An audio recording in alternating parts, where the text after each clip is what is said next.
اعوذ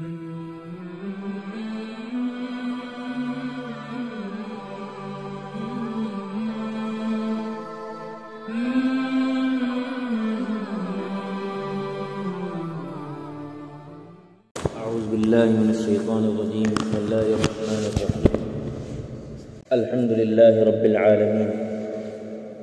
تمام تعریفیں اس اللہ کے لیے ہیں جو تمام جہانوں کا رب ہے، الرحمن الرحیم، جو بڑا مہربان نہایت رحم والا ہے، مالک یوم الدین، جو روز جزا کا مالک ہے۔ پیچھے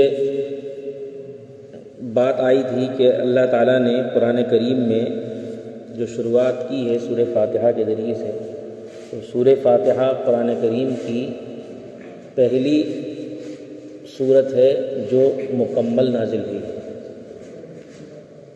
سورہ فاتحہ قرآن کریم کی پہلی سورت ہے جو مکمل نازل ہوئی ہے، اس کے علاوہ کوئی سورت مکمل نازل نہیں ہوئی۔ دوسری سورتوں کے بعض حصے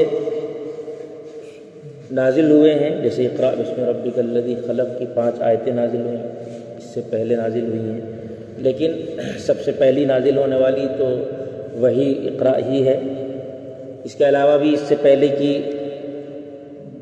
اجزاء اور صورتوں کے حصے نازل ہوئے ہیں، لیکن پوری صورت صرف سورہ فاتحہ ہی ہے جو سب سے پہلے نازل ہوئی ہے۔ اس کے بعد دیگر صورتیں جو پوری نازل ہوئی ہیں اس کے بعد ہوئی ہیں۔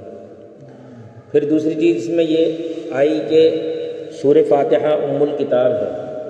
پورے قرآن میں جو مضامین ہیں وہ تمام مضامین اللہ نے اس صورت میں سمیٹ دیے ہیں، وہ تمام مضامین اس صورت میں بیان کیے ہیں، کیونکہ پورے قرآن کے تمام مضامین میں توحید، اعمال، آخرت، ان چیزوں کو ہی ملحوظ رکھا گیا ہے، اور یہ تمام مضامین سورہ فاتحہ میں پہلے سے موجود ہیں، اس لیے اس کو ام الکتاب کہا گیا ہے۔ الحمدللہ رب العالمین، کہ الحمد کے معنی ہے تمام تعریفیں، سب تعریفیں اللہ ہی کے لیے۔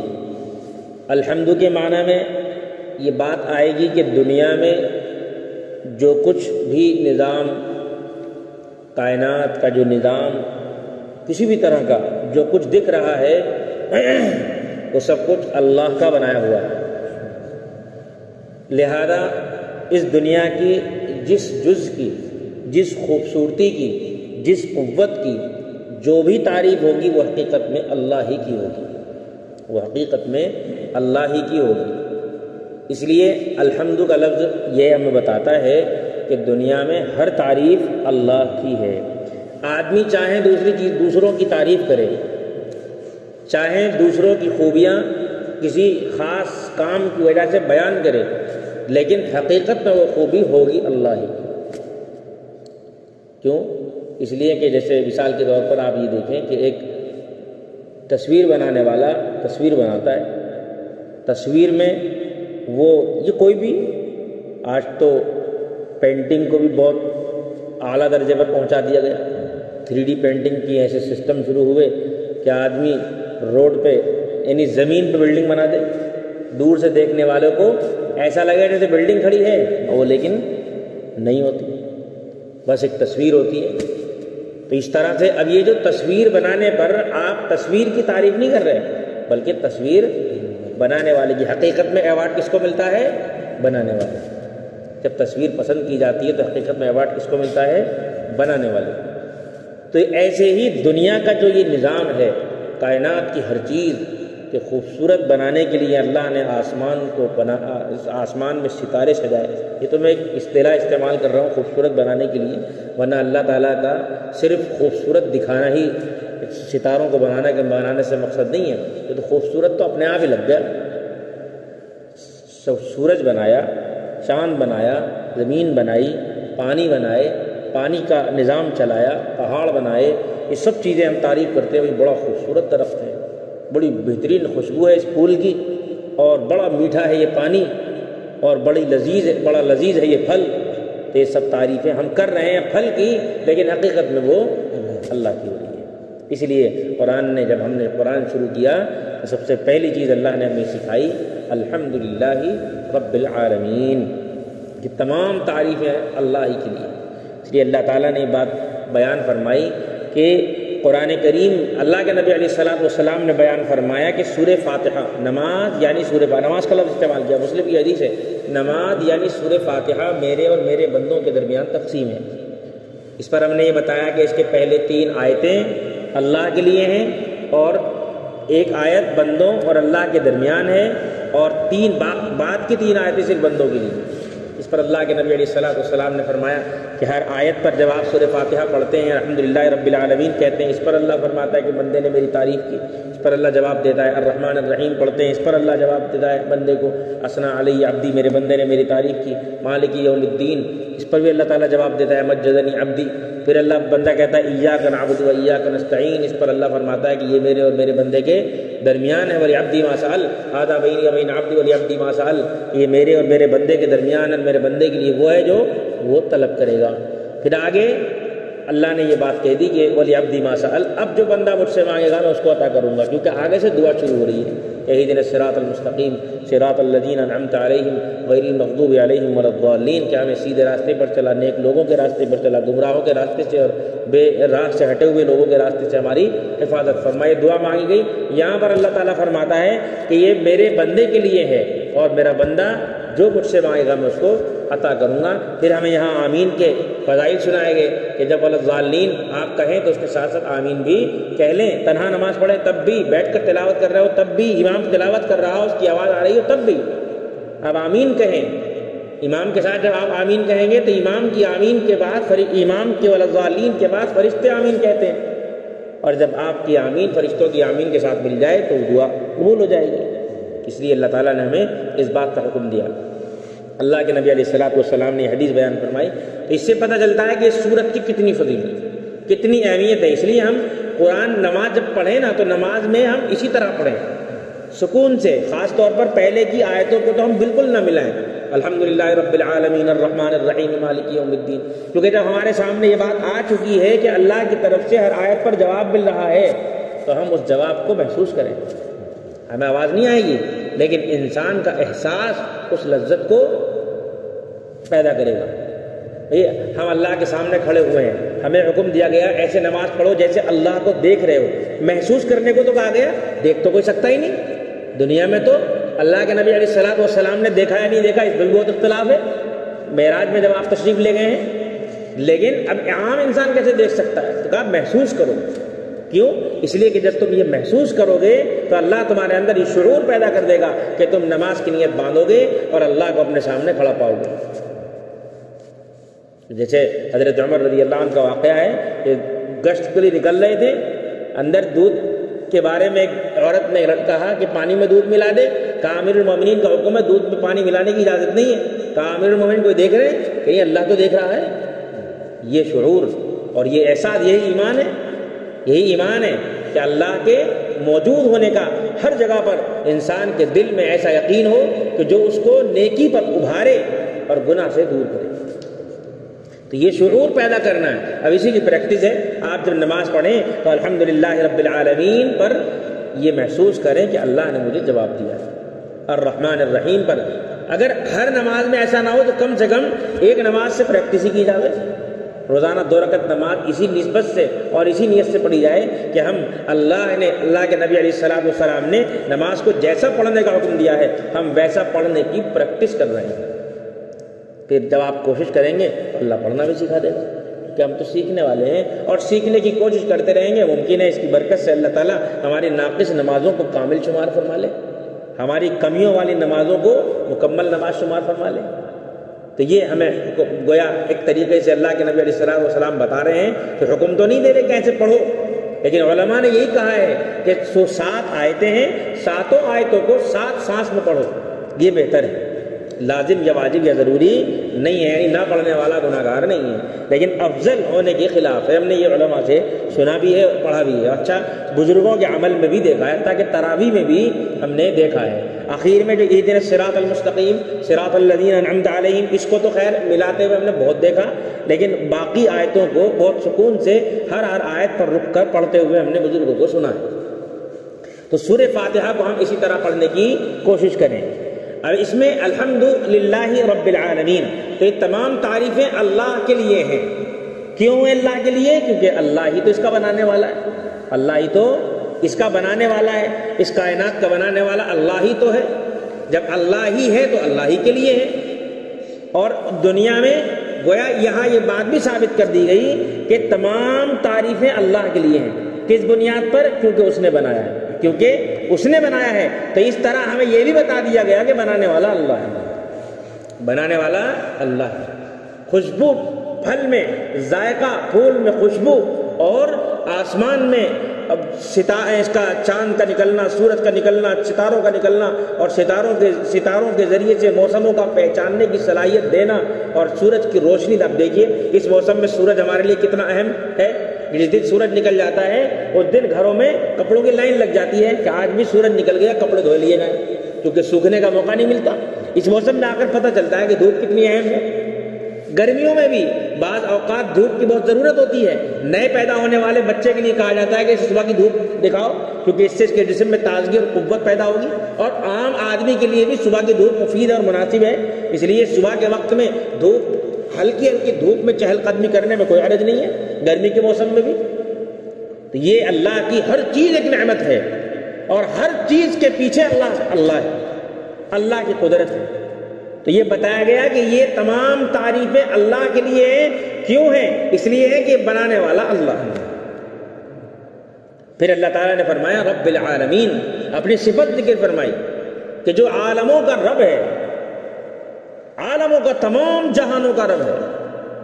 اب عالم سے مراد دنیا میں پائی جانے والی تمام اجناس، تمام جنسیں، انسان ہوں، جنات ہوں، پرندے ہوں، جمادات یعنی پیڑ یعنی پتھر وغیرہ ہوں، اور ایسے ہی اشجار، درخت وغیرہ ہوں، پھلوں کے درخت ہوں، پھولوں کے درخت ہوں، یا سبزیوں کے پودے ہوں، کسی بھی طرح کی پھلواریاں ہوں، تمام چیزیں، اور ایسے ہی زمین، آسمان، سورج، چاند، ستارے، تمام موسم، ہر چیز، تمام چیزوں کا رب اللہ ہے، تمام چیزوں کا رب اللہ ہے۔ کیوں؟ اس لیے کہ دنیا میں کوئی موسم اللہ کی مرضی کے بغیر نہیں بدلتا، دنیا میں سورج اللہ کی مرضی کے بغیر نہیں نکلتا۔ حدیث میں ہے کہ سورج روزانہ جب مغرب کی طرف کو واپس جاتا ہے تو اللہ سے سوال کرتا ہے مجھے کدھر سے نکلنا ہے، تو اللہ کی طرف سے حکم ہوتا ہے کہ ادھر ہی سے نکلنا ہے جدھر سے تو روز نکلتا ہے۔ جب وقت آئے گا دنیا کو ختم کرنے کا تو اللہ سے فرمائے گا جدھر ڈوبے گا ادھر سے ہی تجھے نکلنا ہے۔ تو یہ روزانہ سورج اجازت حاصل کرتا ہے اللہ سے۔ چاند بھی اللہ کی مرضی کے بغیر نہیں نکل سکتا، اس لیے دن رات وقت سب اللہ کی بنائی ہوئی مخلوق ہے، سال سب اللہ کی بنائی ہوئی مخلوق ہے۔ یہ اللہ کا نظام ہے دنیا کے نظام کو چلانے کے لیے، اوقات یا دن۔ اس لیے کوئی نیا سال نہیں، کوئی نیا سال نہیں۔ کیوں؟ اس لیے کہ سب اللہ کی مخلوق ہیں۔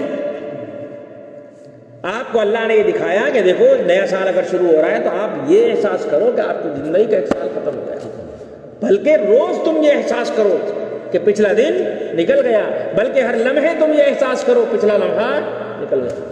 جو شخص لمحوں کا احساس اپنے قلب میں رکھتا ہے وہ دنوں کی حفاظت کرتا ہے، جو دنوں کی حفاظت کرتا ہے اسے کبھی مہینوں اور سالوں کے ضائع ہونے پر افسوس نہیں ہوتا، اس کو کبھی مہینوں اور سالوں کے ضائع ہونے پر افسوس نہیں ہوتا۔ لیکن حقیقت یہ ہے کہ جو وقت کی زیادہ حفاظت کرتا ہے اسی کو وقت کے ضائع ہونے کا زیادہ افسوس ہوتا ہے۔ وہ سوچتا ہے کاش میں اور اس کو اہمیت دے دیتا تو میں اور زیادہ کما سکتا تھا۔ اور جو آزاد اور آوارہ پھرنے والے لوگ ہیں ان کو تو گھنٹوں، دن، مہینے، سال کچھ اہمیت نہیں رکھتے، ان کو کوئی احساس نہیں ہوتا ان چیزوں کا۔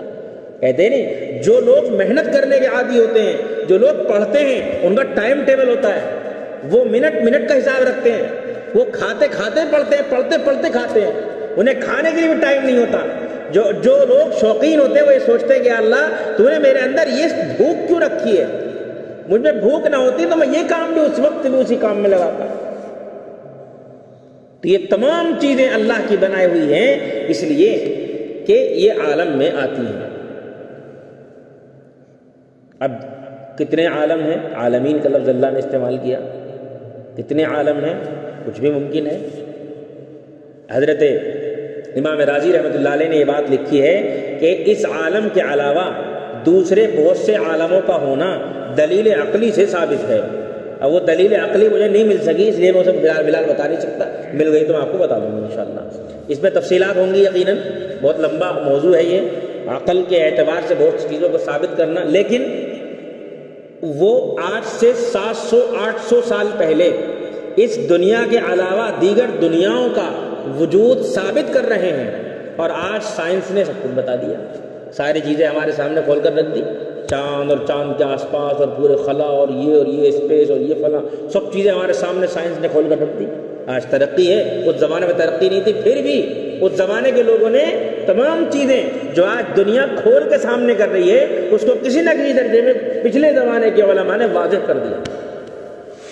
اس لیے امام راضی نے یہ بات لکھی ہے ایک صحابی سے نقل کرتے ہوئے کہ اللہ نے دنیا میں 40,000 عالم بنائے،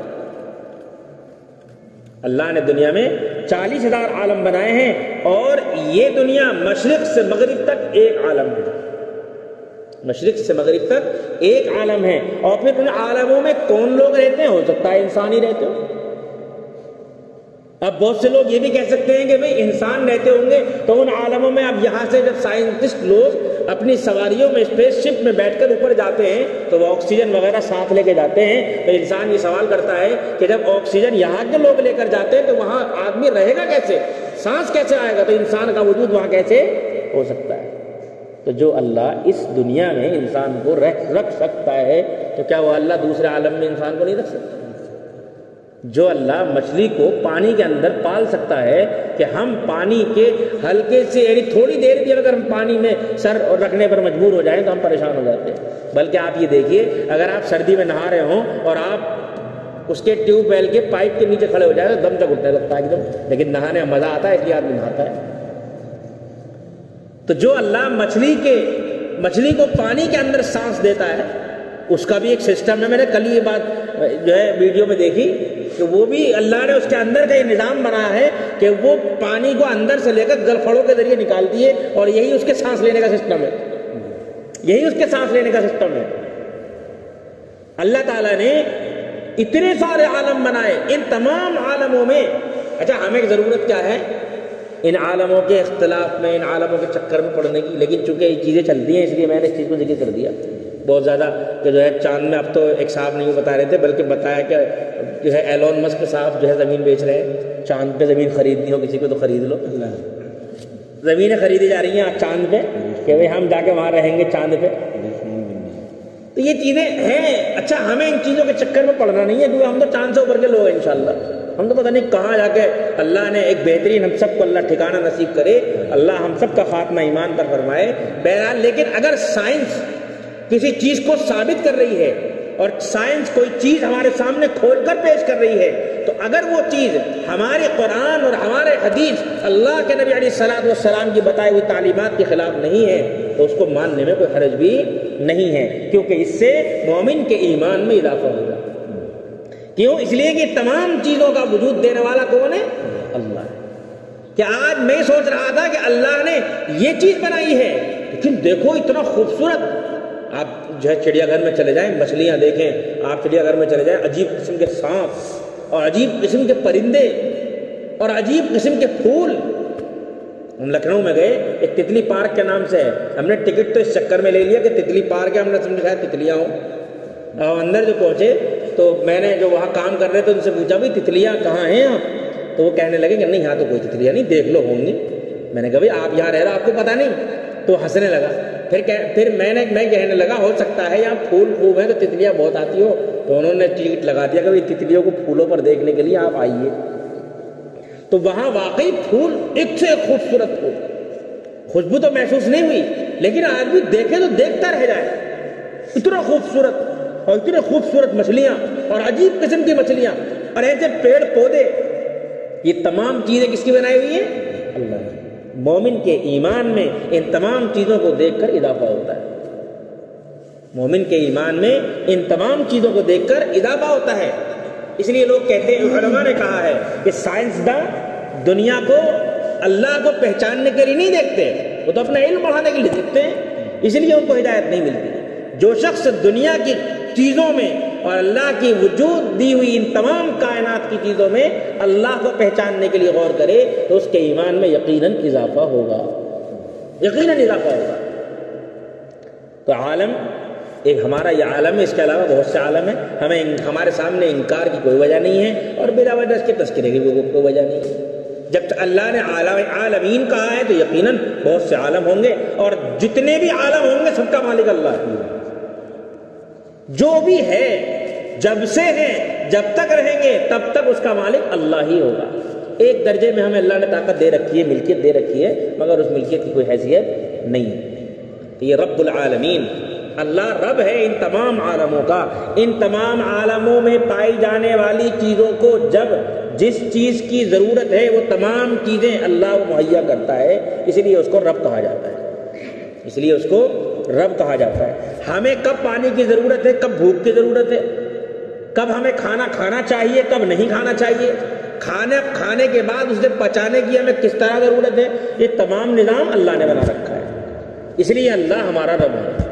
ہم زمین میں غلہ پیدا کرنے کے لیے بیج ڈالتے ہیں، بیج ڈالنے کے بعد اس کو پانی دیتے ہیں، اس پانی کو اللہ زمین میں پہنچا کر اس بیج میں طاقت پیدا کر کے اس کو پھوڑتا ہے، اور اس میں کونپل اور پھول اور یہ نکل کر ایک پودا اور ایک درخت شکل میں بن کر تیار ہو جاتا ہے۔ تو وہ اللہ اس پودے اور اس درخت اور اس کھیت کے اس سامان کا اور اس غلے کا بھی رب ہے۔ انسان کے پیٹ میں بچہ پل رہا ہے، جانور کے پیٹ میں بچہ پل رہا ہے، پرندہ انڈا دے رہا ہے، اس انڈے میں بچہ پل رہا ہے، اور اس بچے کو کب کس چیز کی ضرورت ہے اس کو مہیا کرنے والا اللہ ہے، اس لیے اللہ اس کا بھی رب ہے۔ تو اس کی تفصیلات تو آپ جتنی کرتے چلے جائیں ایک لمبی فہرست ہے، اس لیے فرمایا نہیں کہ اللہ تعالیٰ کی تعریف آپ نہیں کر سکتے، اللہ کی صفات، اللہ کی خوبیوں کا آپ بیان نہیں کر سکتے۔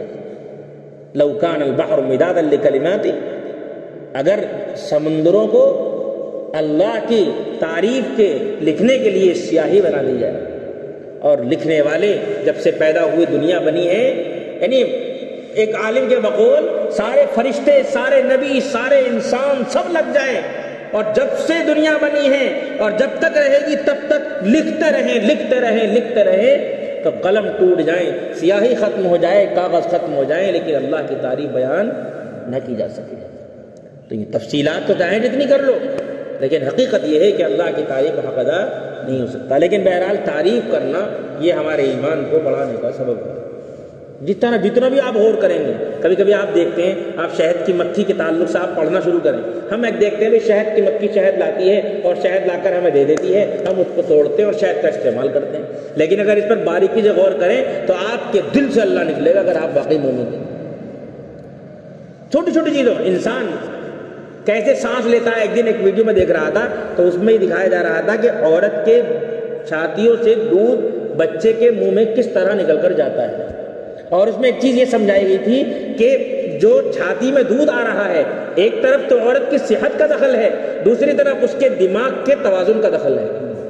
اگر عورت کا دماغ متوازن نہیں ہے، یعنی اس کا دماغ دوسرے ٹینشنوں میں ادھر ادھر بکھرا ہوا ہے، تو اس کی چھاتیوں میں دودھ سوکھ جائے گا۔ یہ عجیب سسٹم ہے اللہ کا۔ ان تمام سسٹموں پر اگر آپ غور تو بہرحال کرنا چاہیے۔ اس طرح کی ایک ویڈیو کسی زمان ابھی کافی پہلے وائرل ہوئی تھی، جو پیٹ میں یعنی اس کے انسان کے منہ میں ایک ٹکڑا کسی نے کمپیوٹر سے بنائی تھی، ٹکڑا منہ میں جا رہا ہے اور منہ میں جانے کے بعد میں اس کی مختلف چیزیں پھوٹ رہی ہیں، کچھ ادھر جا رہا ہے، کچھ پورا وہ سسٹم چل رہا ہے اس میں اندر، جیسے مشینیں چلاتے ہیں کہ کٹی کاٹنے کی مشین کہیں لگی ہوئی ہے اور کہیں جوس نکالنے کی مشین اندر ہی لگی ہوئی ہے، اور پورا سسٹم اس میں دکھا رہے ہیں کہ انسان کے پیٹ میں یہ تمام چیزیں کیسے چلتی ہیں۔ یہ چھوٹی سی چیز، حلق کے اندر کوا، ایک مضمون میں پڑھ رہا تھا، چھوٹا سا مضمون تھا، اس کوے کے اوپر جسے ہم کوا کہتے ہیں، حلق کے اوپر کو، اس کا کام کیا ہے؟ اس کا کام یہ ہے کہ جب آپ کھانا کھا رہے ہیں تو آپ کے کھانے کے دوران میں آپ کی سانس کی نلی کو بند کر لیتا ہے۔ کیوں؟ اس لیے کہ اگر سانس کی نلی بند نہ ہو تو کھانا اس میں چلا جائے۔ اگر آپ کے اچانک سانس کی نلی میں لقمہ، یہ چاول کا ٹکڑا بھی چلا جائے تو ایک دم پھندا لگتا ہے۔ یہ نظام ہے اللہ کا، اس لیے اللہ عالم کا رب ہے، اس لیے اللہ تعالیٰ ہر چیز کا رب ہے، کیونکہ اللہ نے ہمیں ضرورت ہے کہ سانس کی نلی بند ہو جائے جب ہمارا لقمہ پہنچے، اور لقمہ پیٹ میں جانے کے بعد ہمیں ضرورت ہے کہ ہمارا پیٹ بھی صاف ہو، لیکن ہمارا پیٹ ہمارا پیٹ صاف ہو مگر ہمارے جسم کو بھی لگ جائے.